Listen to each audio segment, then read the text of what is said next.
안녕하세요. 함께행복한교회 정유한 목사입니다. 9월 28일 아침 기도회 시작하겠습니다.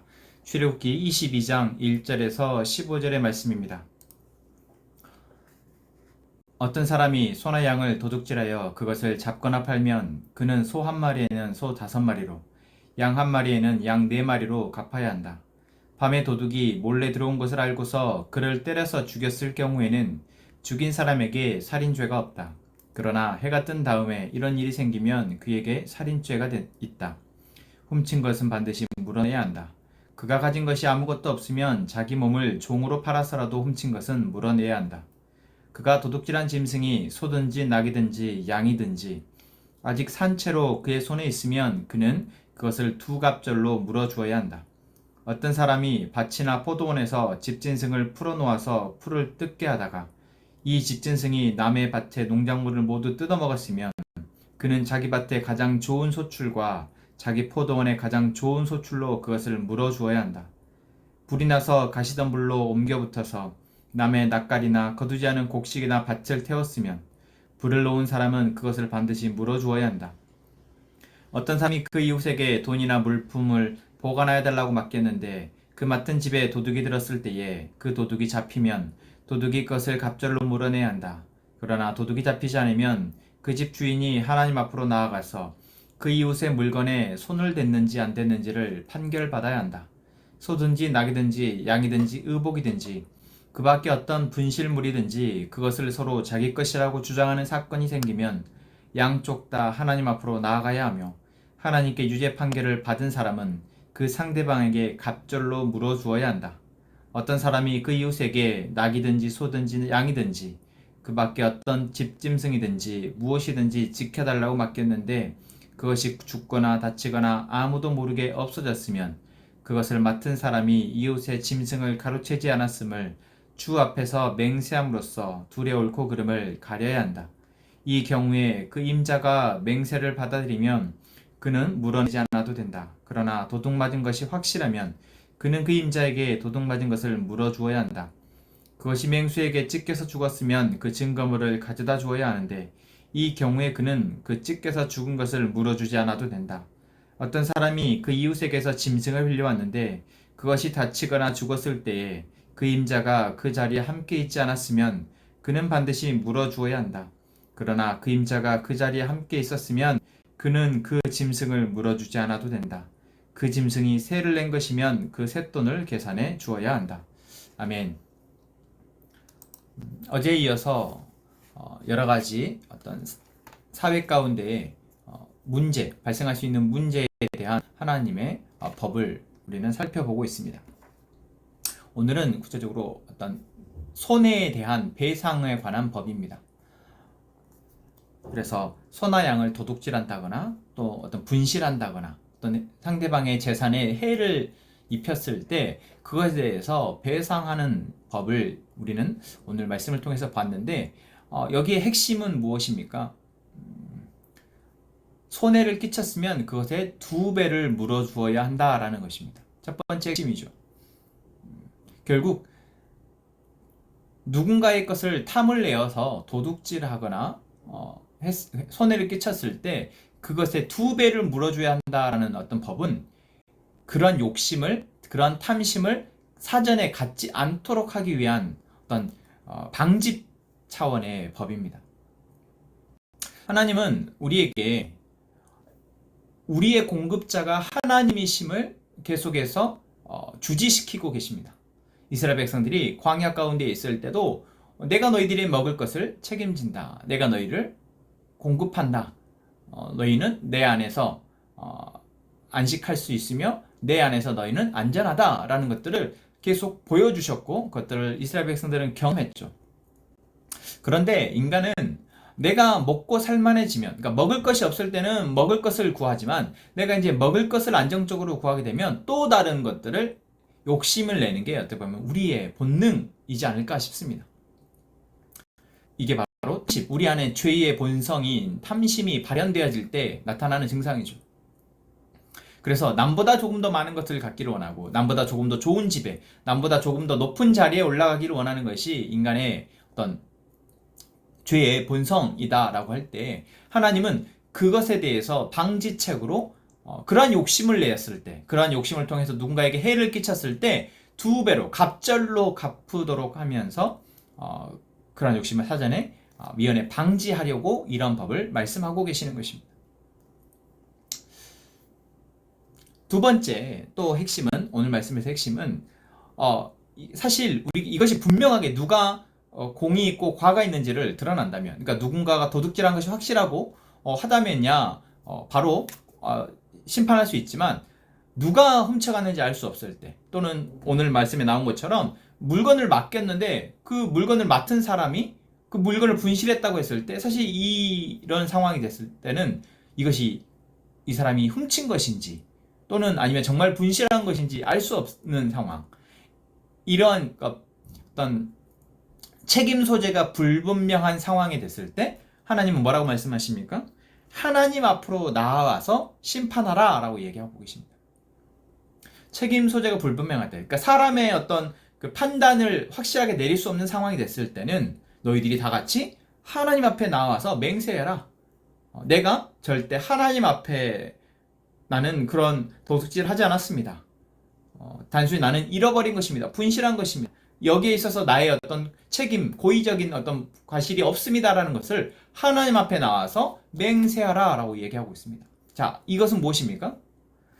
하나님이 모든 것을 알고 계시다라는 것을 믿고 있는 사람에게 있어서 그 하나님 앞에 나온다라는 것은 무엇입니까? 아무것도 감출 수 있는 게 없다라는 거죠. 그래서 하나님을 두려워하는 사람들에게는 진실함이 어찌 보면 천재될 수밖에 없다라는 것입니다. 그래서 하나님이 나를 다 알고 계시는데 내가 어떻게 거짓말을 하겠습니까? 그러나 하나님의 존재에 대한 확신과 그 존재에 대한 두려움이 없는 사람은 감출 수 있다고 생각하거든요. 내가 거짓말을 해도 저 사람의 눈만 속이면 된다라고 생각을 합니다. 여러분, 우리는 어떤 사람입니까? 하나님이 나의 모든 것을 알고 계시다라는 것을 믿는 사람입니다. 나의 행동과 나의 마음까지도 다 알고 계시는 분이 하나님이십니다. 그런 하나님을 내가 믿고 있다면 우리가 거짓을 행할 수 있습니까? 없죠. 바로 오늘 이 배상에 관련된 법은 먼저 우리 안에 있는 죄의 탐심에 대해서 어떤 과도한 두 갑절의 배상을 통해서 사전에 차단하는 것과 동시에 하나님이 너의 주관자이시며 이 세상의 주관자이시고 모든 것을 알고 계시다는 것을 너가 확실하게 믿고 있는지, 그리고 그 믿음에 따라서 진실하게 관계 가운데에서 진실하도록 이야기하고 있는 법을 지금 우리는 볼 수 있습니다. 오늘 이 법을 통해서, 그러니까 이 시대는 어떻게 보면 사회가 단순하잖아요. 동네도 작고 사람들 사이에서 일어나는 일들이 사실 그렇게 복잡하지 않습니다. 다 눈에 어떻게 보면 보여질 수 있죠. 도둑질 하더라도 금세 누가 도둑질했는지 찾을 수 있는 그런 단순한 사회였지만, 지금 우리가 살고 있는 사회는 이렇게 간단한 법으로 사실 통제할 수 없습니다. 지금은 온라인 상에서 벌어지는 수많은 범죄도 있고, 우리가 알 수 없는 사이에 우리의 재산이나 우리의 생명이 노려질 수 있는 그런 시대를 살고 있는 때, 그러니까 익명으로 무슨 범죄든 저질 수 있는 때, 누구든 알지 못하게 음모를 꾸미고 또는 어떤 범죄를 저지를 수 있는 때, 이런 시대를 우리가 살고 있을 때, 여러분, 우리에게 필요한 것이 무엇입니까? 그렇습니다. 시대는 바뀌었지만 동일합니다. 내가 내 안에 있는 탐심에 대해서 경계하고, 내가 하나님 앞에서 하나님이 나의 주관자 되심, 하나님 나의 모든 것을 알고 계심을 알고 진실할 때, 그러할 때 결국 우리는 가장 안전할 수 있다라는 것입니다. 바로 하나님의 보호 아래, 다스리심 안에 있는 사람이 바로 우리이기 때문에 그렇습니다. 물론 하나님의 다스리심을 알지 못하는 정말 세상의 많은 사람들 사이에서 우리가 위태로움을 느낄 때가 한두 번이 아닙니다. 나만 정직하게, 나만 나에게 주어진 것에 감사하며 만족하면서 살아간다고 해서 세상이 나를 해를 끼치지 않는다라는 보장이 없는 시대에, 그래서 일견 두려울 수 있지만 여러분, 우리는 하나님이 우리의 보호자 되신다라는 것, 그것을 믿고 비록 내가 오늘 나의 상황 가운데에서 손해를 보고 억울한 일을 당한다 할지라도 하나님 앞에서 우리가 있을 때 하나님이 우리를 지키시고 보호하시고 책임지신다라는 것을, 여러분, 그것을 믿는 것, 그것이 이 세상에서 불안한 여러 가지 요소들 속에서 내가 안절부절하면서 노심초사하면서 살아가는 것보다 훨씬 더 평안할 수 있다라는 것, 그 사실을 우리가 오늘 말씀을 통해서 저희에게 깨달아졌으면 좋겠습니다. 오늘 이 시간 함께 찬양합시다. 예수 우리들의 밝은 빛, 은혜와 긍휼을 베푸시는 주, 의의 길을 따라가는 주의 자녀들에게 항상 밝은 빛을 비추시네. 그는 구원의 주 하나님, 공의로 세상을 다스리시네. 주를 경외하는 자들에게 부어주시는 놀라운 주님의 영광. 하늘에서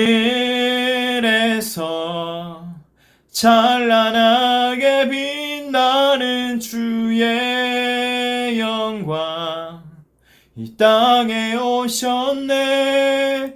어둠을 밝히고 새 생명 주시네. 영원히 빛나는 나의 예수님, 높이 영광과 찬양 받으실 그 이름 경배합니다. 슬픔을 거두고 내게 자유 주시네. 기쁨의 노래를 영원한 나의 빈 예수께. 하늘에서 찬란하게 빛나는 주의 영광, 이 땅에 오셨네. 어둠을 밝히고 새 생명 주시네. 영원히 빛나는 나의 예수님, 높이 영광과 찬양 받으실 그 이름 경배합니다. 슬픔을 거두고 내게 자유 주시네. 기쁨의 노래를 영원한 나의 빈 예수께. 아멘. 이 시간 함께 기도합시다. 하나님, 탐욕이 우리를 사로잡지 않도록 지켜주십시오. 하나님의 공급하심과 하나님의 정의를 믿고 정직하게 진실하게 살아가게 해 주십시오. 우리 가족과 교회 공동체 안에 하나님의 법과 하나님의 가치가 바로 세워지게 하시고 그 가치가 전수되게 해 주십시오. 하나님, 이양심 자매와 남편 정종현 형제, 그리고 유채 자매와 우리 건희 형제 가족을 위해서 기도합니다. 하나님이 가족 안에 하나님의 다스리심과 하나님의 은혜를 베풀어 주시옵소서. 우리가 각자의 기도 제목을 가지고 하나님 앞에 기도할 때 하나님의 뜻을 알게 하시며 하나님의 뜻 가운데 살아갈 수 있는 은혜를 허락하여 주시옵소서. 이 시간 함께 기도합시다.